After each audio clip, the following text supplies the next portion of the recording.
So, what's up mga kagri? So, ayun po, magandang gabi po sa ating lahat. So, currently po ay nagre-prepare po ako ng mga isasalang kong itlog kasi may mga orders po mga sisiw. At ayun po, ipapakita ko sa inyo maya-maya. At syempre, bago ko po ipakita yung mga ginagawa ko dito, shoutout muna sa mga malalamig ang Pasko. Joke lang po.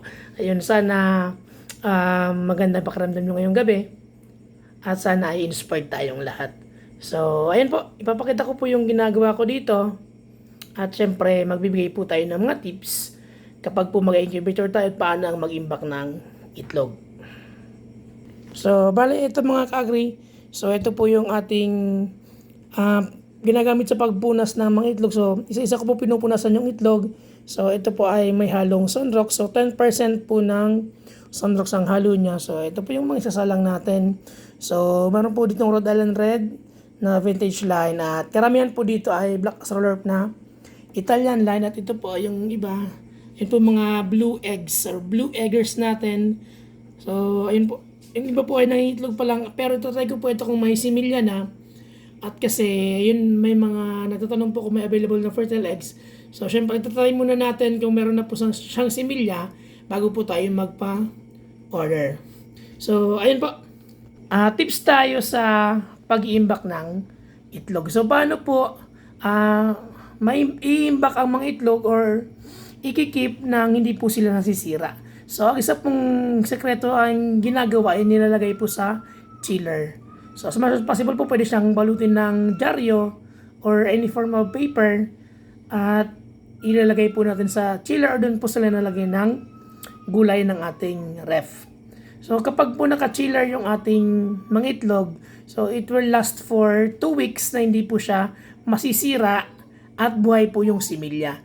So, bababa po yung similya niya, pero at least buhay pa rin similya at may chance pang ma-hatch yung ating mga mga kinikip na itlog. At kapag naman po yung kinikip nating itlog ay wala po tayong chiller, maglalast lang po siya for 5 days.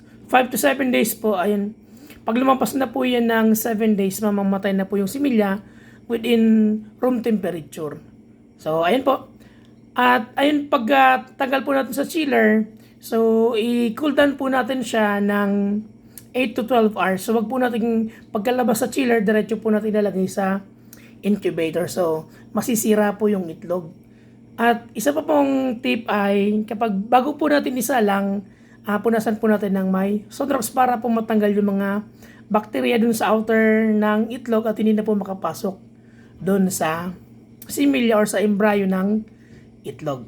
So, ayun po. At isa pa pong tip para po mas maganda ang quality ng itlog at mataas po ang hatching rate at ang similya ng itlog. So, magbigay po tayo nito. So, ayun po. Ito po yung mga produktong ginagamit ko sa breeding. Ayan. So, ito po yung ating ginagamit. Egg 1,000 para po tuloy-tuloy ang pangingitlog. At siyempre, sinasabayan po natin yan ng Vitamin Pro Powder para po siguradong malulusog yung ating mga breeders. At syempre, ito naman po yung ginagamit natin after breeding para po ma-reset. So, magpupurga po tayo. Pwede tayong gumamit ng Wormal, ng Raptor tablet. At pagkatapos po nating mag-deworm, so bigay po tayo ng powder flushing gamit ang Primoxil powder. At ito naman po yung ating El Toro. Ito po yung binibigay ko sa mga broodcocks para po mas maganda yung performance nila sa breeding. At syempre po mapanatili yung ganda ng katawan nila kahit po lagi silang sumasampa. So, at ito po ay pangpalakas ng pagsampa ng ating mga manok. So, sana may nakuha kayo ngayong gabi. And happy farming po. At syempre gawin po tayo ng mga produkto ng Battlecock. Dahil sa Battlecock, lagi kang lamang. Huwag kakalimutan mag-subscribe, mag-follow, mag-share.